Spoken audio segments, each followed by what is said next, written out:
Many popular Caribbean beaches are like those Instagram versus reality memes. You expect relaxation and get frustration. Here are 13 of the most frustrating beaches for cruisers. Grand Turk's Cruise Center Beach looks perfect in photos. Turquoise water, soft sand, and it's right next to the ship. But when two mega ships dock at the same time, it turns into wall-to-wall sunbathers. One cruiser said it felt less like a beach and more like a cruise passenger convention. With a frustration factor of 3 out of 5 flip-flops, this one is all about timing. If you walk just 10 minutes down the shoreline, the crowds disappear almost instantly, and the beach becomes much more relaxing. Eagle Beach is one of the most photographed stretches of sand in the Caribbean, but what you can't see in those pictures just how powerful the winds can be. Those famous divvy trees are permanently bent sideways because of Aruba's strong trade winds. And that wind makes the surf rough and the sand blow across your towel. One cruiser said, "The wind was no joke. We were exfoliated for free." With a frustration factor of 3.5 flip-flops, Eagle Beach is still stunning, but sometimes better for windsurfing than sunbathing.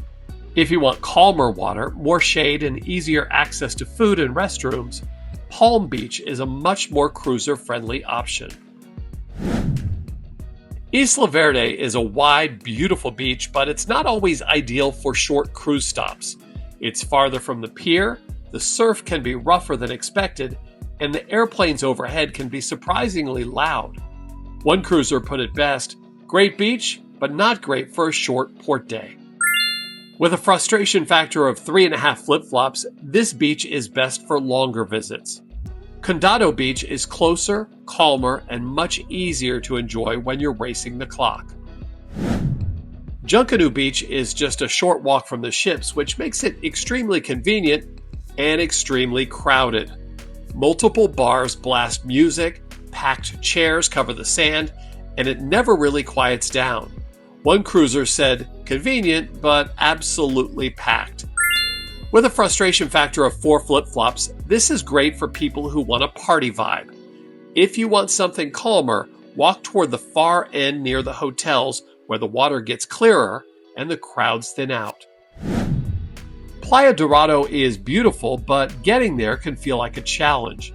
It isn't walkable from the port, taxi fares can feel like price roulette, and some cruisers mention annoying, persistent vendors. A bigger surprise is the sargassum, a type of floating seaweed that sometimes washes ashore in large patches and can make the water look less inviting. With a frustration factor of 4 flip-flops, this beach can be hit or miss. If you want a low-stress day, the Amber Cove Cruise Center Pool Complex is one of the best in the Caribbean, and it requires 0 transportation. ABAO is a postcard-perfect beach, but it's a long, sometimes rough ride from the pier, and returning taxis aren't guaranteed. One cruiser warned, "The beach was a 10 out of 10, but the logistics were a 2 out of 10.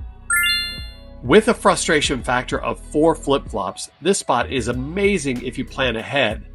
Book round-trip transportation or hire your taxi for the entire stay to avoid last-minute stress. Doctor's Cave has beautiful water, but it gets crowded quickly and the fees add up. Entrance, chairs, umbrellas, and food. One cruiser joked that they had never paid so much just for a chair.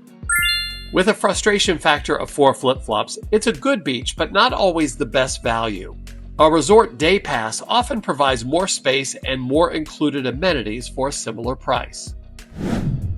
REDUIT Beach sits in a beautiful area, but cruisers frequently mention pushy taxi drivers and unpredictable water clarity.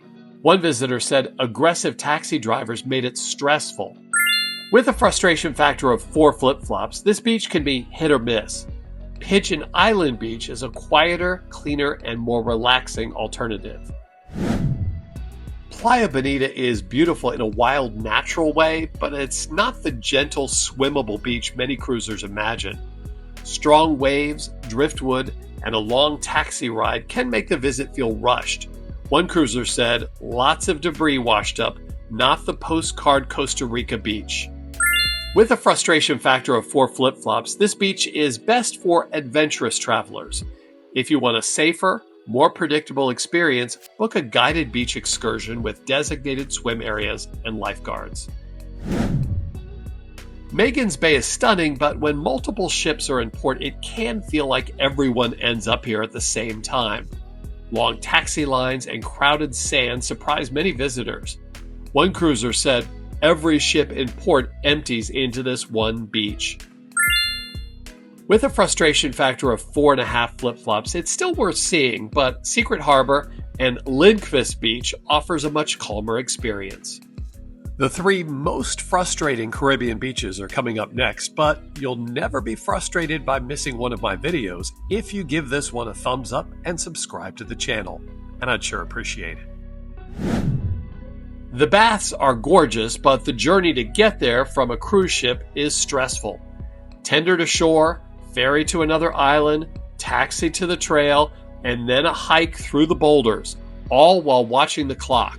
One cruiser said, "They never stop checking their watch."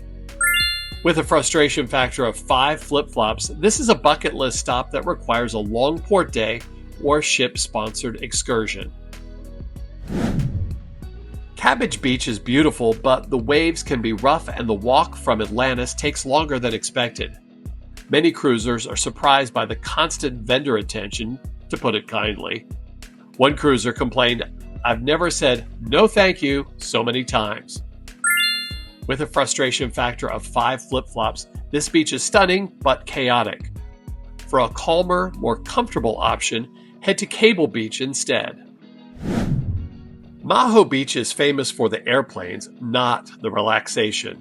The jet blast throws sand everywhere, the beach is tiny, and the crowds never stop.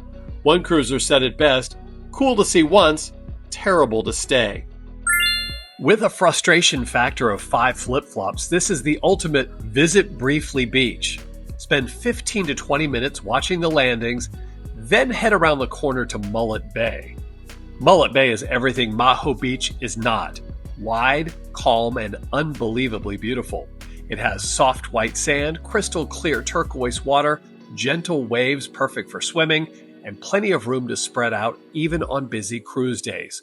Many cruisers and locals call it one of the best beaches in the Caribbean because it delivers that perfect postcard experience without the crowds or chaos. And as you continue your cruise planning, I've got some great resources for you. Be sure to check out my Caribbean port guide. I've linked it right here. You'll find plenty of helpful information like the most dangerous cruise ports, what to do when a hurricane threatens your cruise plans, and how to save money on expensive cruise parking. I'm Patrick, your Port Authority.